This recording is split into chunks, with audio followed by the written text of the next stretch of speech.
This is absolutely pathetic work. That's what he said to me, right there, in front of everyone. 32 executives sitting around that glossy conference table, watching me like I was some kind of car crash they couldn't look away from. I remember the way he picked up my proposal, this thing I'd spent 6 months of my life on pinched between his thumb and forefinger like it was contaminated. Then Garrett Vaughn, CEO of one of the biggest players in the industry, the man who'd built his reputation on brutal honesty, tore my contract in half. Not metaphorically, literally tore the paper in half. 2.8 million? This is what you think your idea is worth? You're clearly not ready for the big leagues. I'm Thea, by the way. Thea Reeves, 34 years old, and at that moment about ready to either vomit, cry, or possibly commit a felony. I'd always been the responsible one, the woman who worked twice as hard as everyone else, who triple-checked everything, who never raised her voice even when she should have. But something inside me broke that day, not in the way Garrett probably hoped, not a breakdown, not tears, something else entirely. When he finished his little performance, tossing the torn contract onto the table between us, everyone expected me to crumble.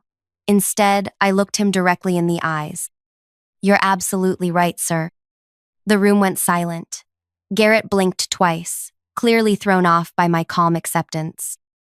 "I'm clearly not ready for your league." I stood up, gathered my materials with steady hands. "Thank you for your time." As I walked out, I could hear the murmuring start behind me. Nobody walks out on Garrett Vaughn, especially not after he's eviscerated them. But I wasn't walking out defeated. I was walking out with purpose. Before I go deeper into this story, I'd really appreciate if you could hit the like button if you've ever dealt with someone who tried to humiliate you.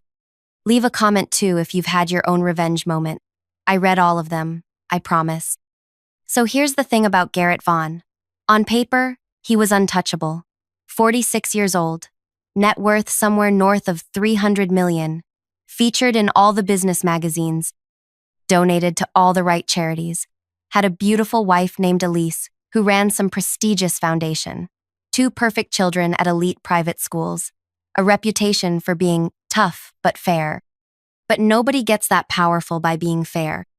I'd been working as director of new acquisitions at a competing firm. Smaller, hungrier. We'd identified a revolutionary technology developed by this brilliant engineer named Mira Costa. Her work could literally change how an entire segment of our industry operated. And Garrett wanted it. What he didn't know was that I'd spent the last year getting to know Mira, not as a potential acquisition, but as a human being. Her sister had a rare form of muscular dystrophy. Mira had developed her technology partly to help people like her sister. She wasn't in it just for money. She wanted her work to mean something. The proposal I brought to Garrett wasn't just about numbers. It was a carefully structured deal that would have given Mira creative control, guaranteed research funding for 5 years, and included a partnership with a leading medical research foundation. The 2.8 million was just the upfront payment. The full deal was worth much more, but structured in a way that protected Mira's vision. But Garrett didn't bother to read past the first page. He saw the initial number and made his judgment. Pathetic, he'd called it. I got into my car in the underground parking garage and just sat there for almost an hour, not crying, not panicking, just thinking. About all the times I'd seen Garrett and men like him destroy people's careers over ego.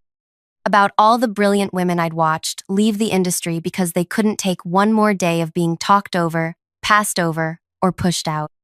I thought about Lydia, my former colleague who'd attempted suicide after Garrett had publicly ridiculed her marketing strategy, then implemented it himself 6 months later, taking all the credit when it succeeded. I thought about Javier and RD, who'd been forced to sign away his patent rights under duress, then was fired a week later for performance issues. That's when I decided. Garrett Vaughn was going to learn what pathetic truly meant. Now, I need to be clear about something. I didn't want revenge in the Hollywood sense. I didn't want to kill him or ruin his family or anything stupid like that. I wanted justice. I wanted him to feel what it was like to be humiliated, to have everything you've worked for treated like garbage. And most importantly, I wanted to make sure he couldn't do this to anyone else. I went home that night and made a list. Not of crazy revenge scenarios, but of Garrett's vulnerabilities. Every powerful person has them, even if they don't show. First, his reputation.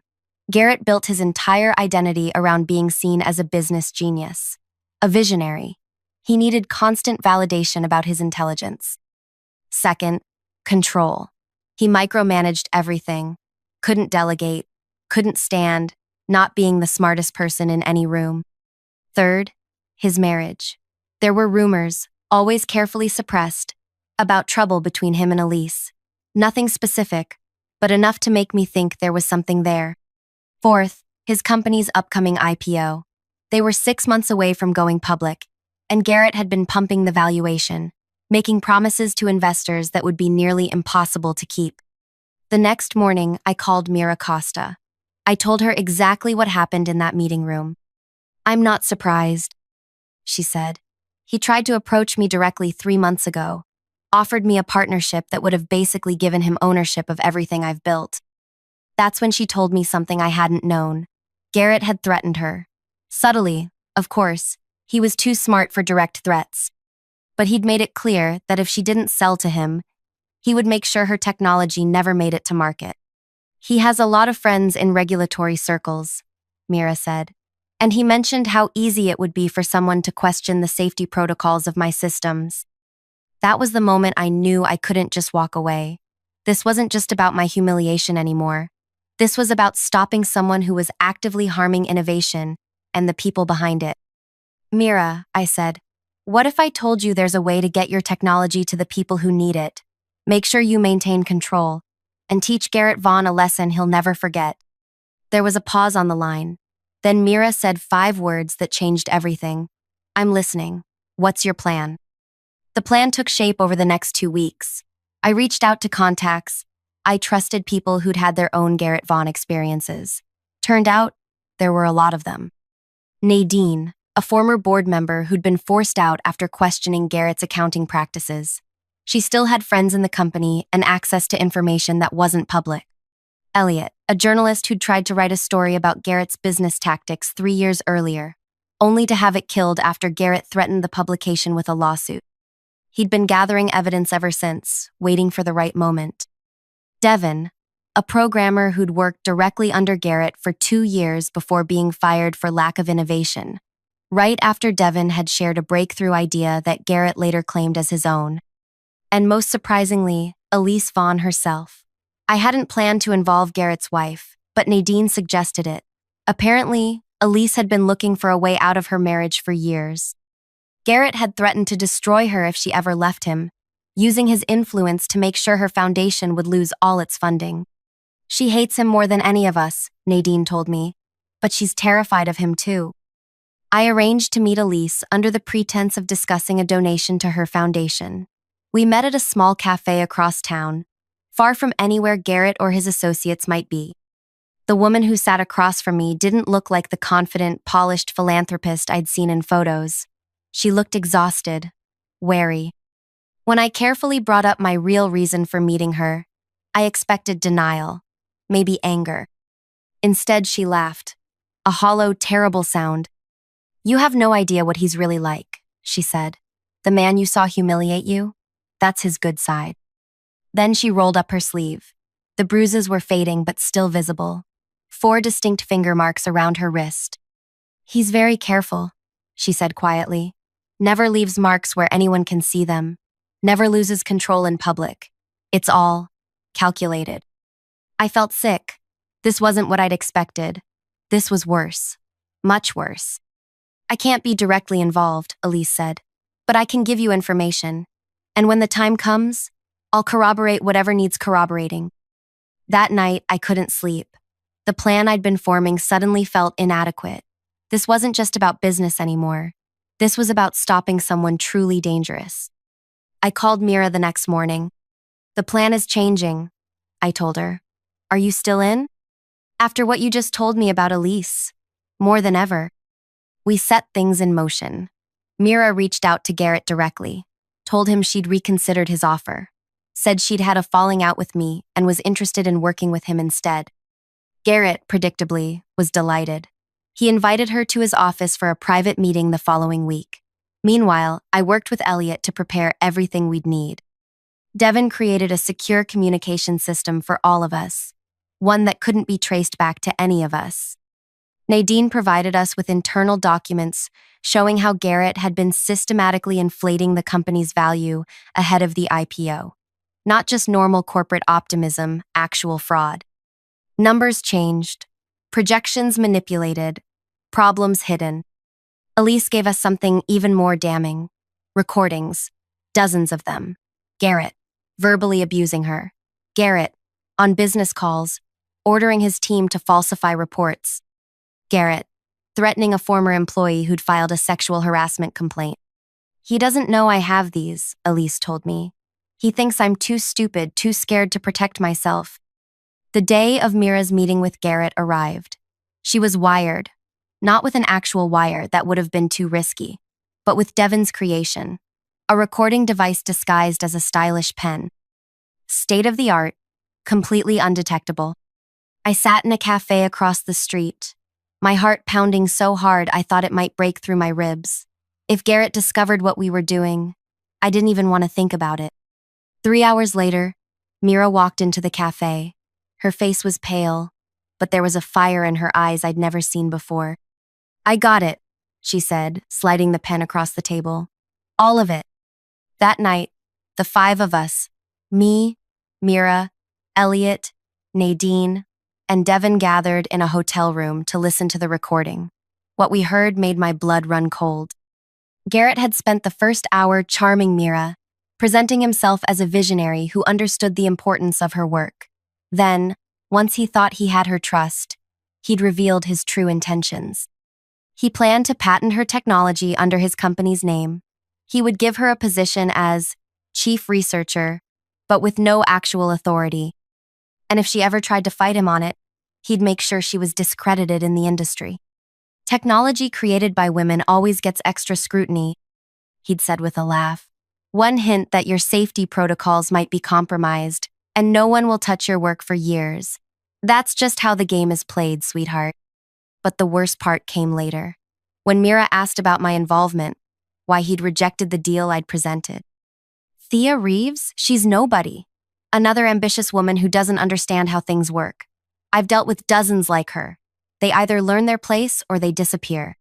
Then he described, in chilling detail, how he'd systematically undermined my reputation within the industry over the past year.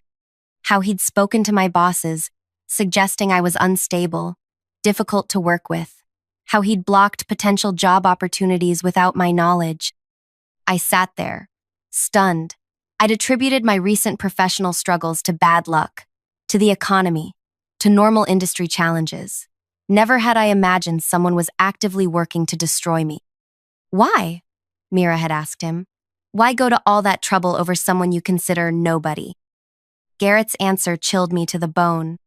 Because she reminds me of my wife. That same look in her eyes, like she thinks she's better than me. Women like that need to be taught their place. The room fell silent after the recording ended. I couldn't speak, couldn't process what I'd just heard. It was Elise who broke the silence. She'd arrived halfway through the playback, slipping into the room quietly. Now you understand, she said. This isn't about business for him. It never was. It's about power, control. In that moment, something shifted inside me.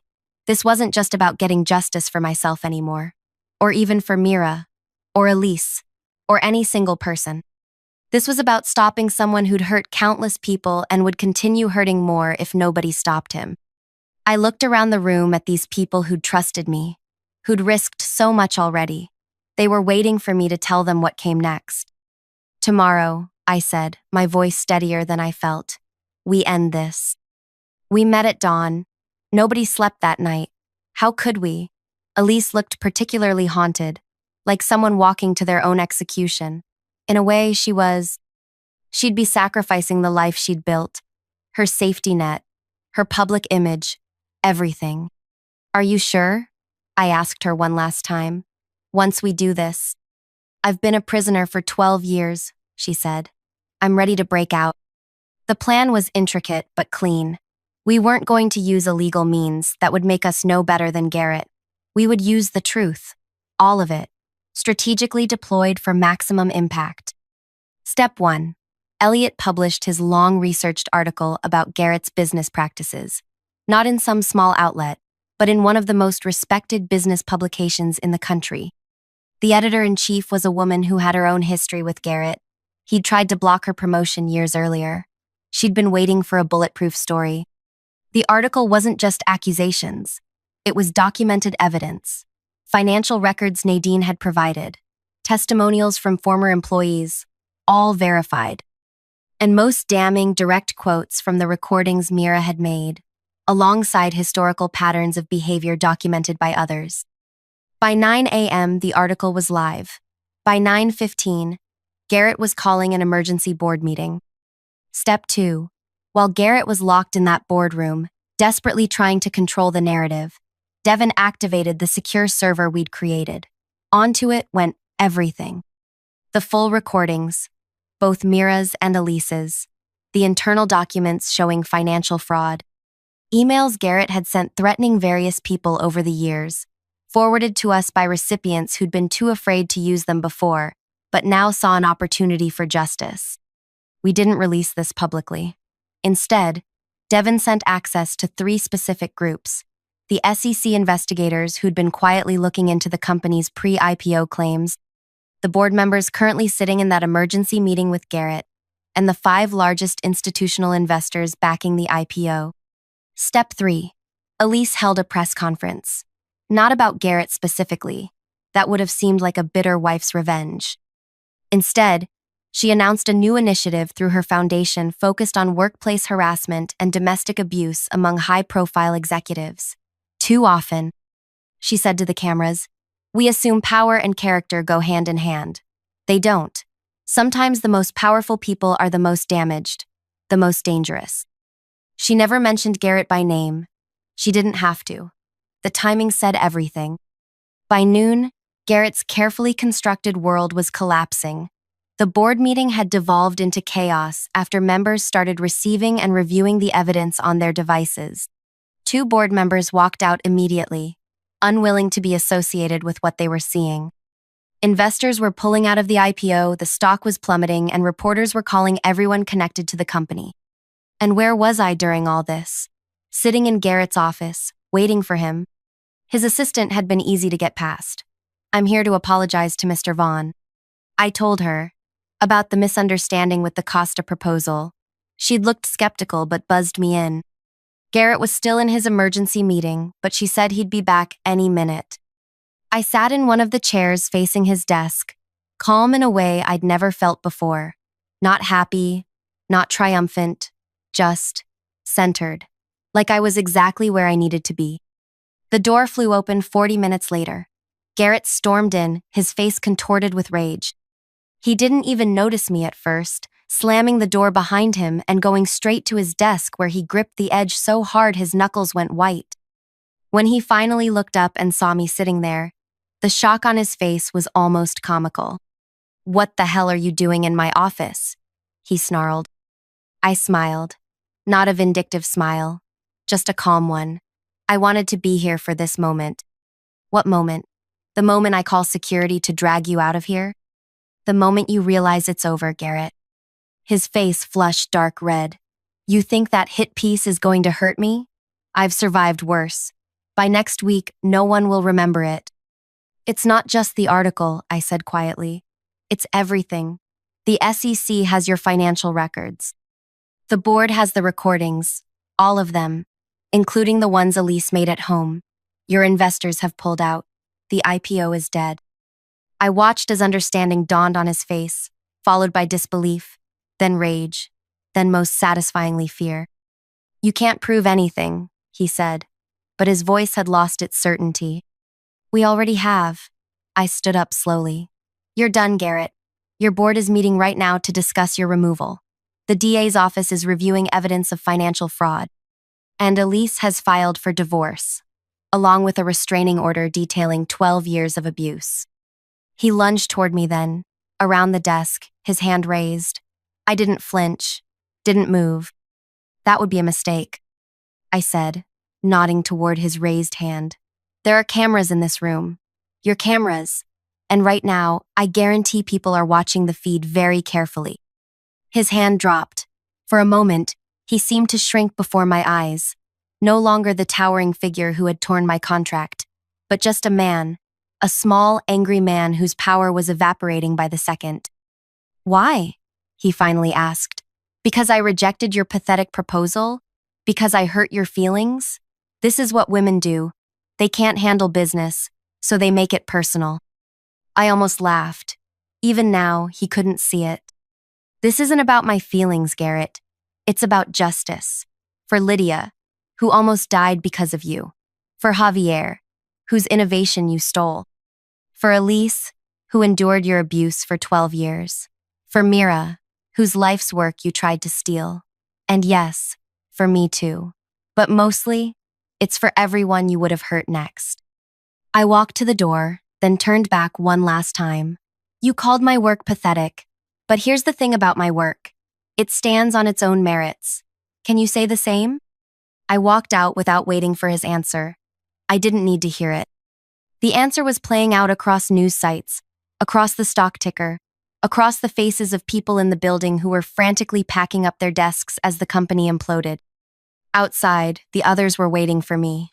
Mira, Nadine, Devin, Elliot, and Elise, looking simultaneously terrified and more alive than I'd ever seen her in photos.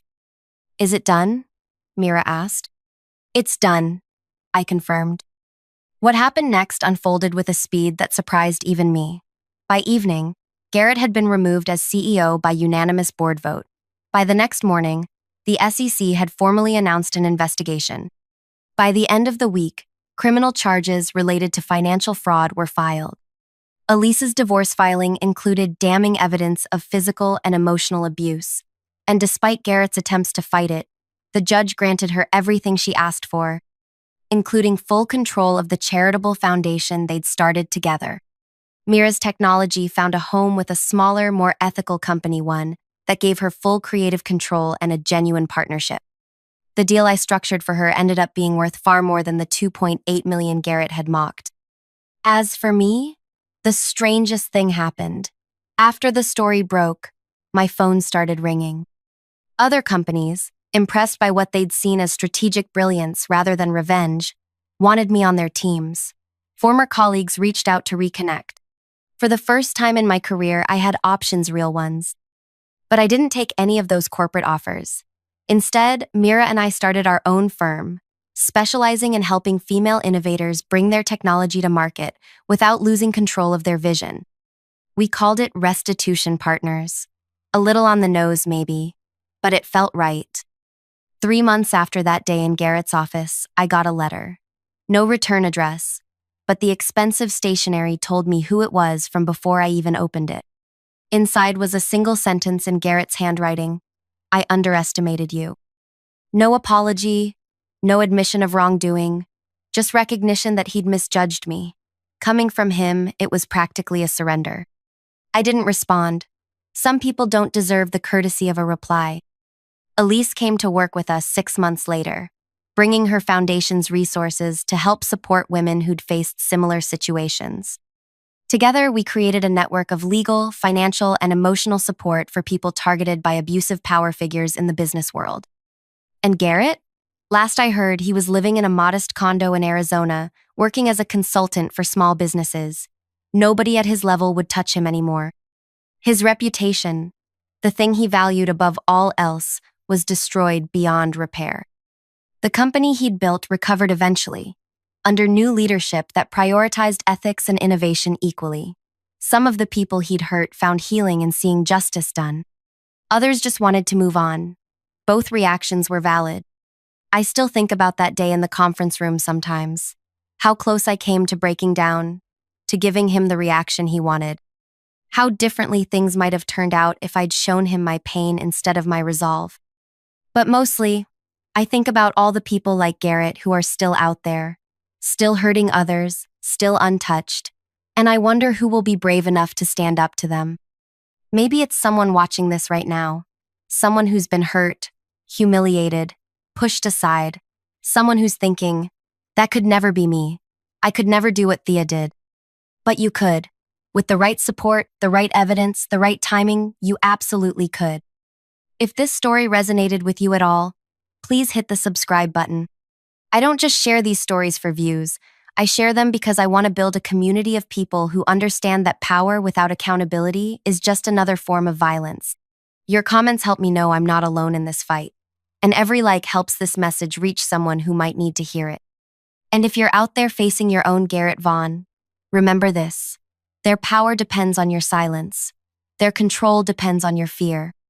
The moment you decide enough, really decide it, deep in your soul, that's when everything can change. It won't be easy, it won't be quick, but trust me when I say, justice, real justice, is worth every step of the journey.